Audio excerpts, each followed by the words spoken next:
Once again, my colleagues from the northeast corner of the state continue to kick the rest of the people of Illinois in the head. Earlier this spring, the minimum wage was raised on all of our employers and all of our farmers throughout Illinois. These folks are already squeezed to the point of no return, along with our manufacturers who are choosing not to expand and not to locate in Illinois. Where are the reforms on our property owners? Where are the reforms on our businesses and local units of government?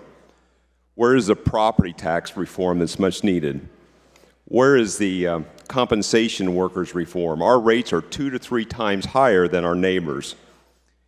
What are we doing to address the backlog of unpaid bills that will get our vendors paid on a more timely manner?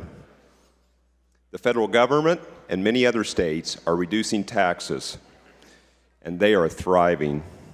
People are fleeing to these states in droves. Thankfully, due to recent federal tax cuts, our Treasury received an extra $1.5 billion this past month. It's time to decide, do we embrace the new federal tax policy, or do we continue to go down a bad road that loses more jobs and more families to our neighboring states and beyond? It's more spending, it's more borrowing, and it's more taxing, and no talk of reforms. This is failed policy. This is the third time in 9 years we've asked the taxpayers of the state of Illinois to send in more of their hard-earned money.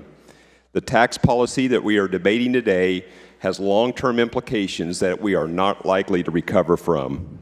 Why don't we talk about changing the Constitution to affect our spending, like pension reform and other important reforms like term limits and fair maps, reforms that the people are calling for. Over 600,000 people have signed petitions to get these measures on the ballot. Let's let the people decide.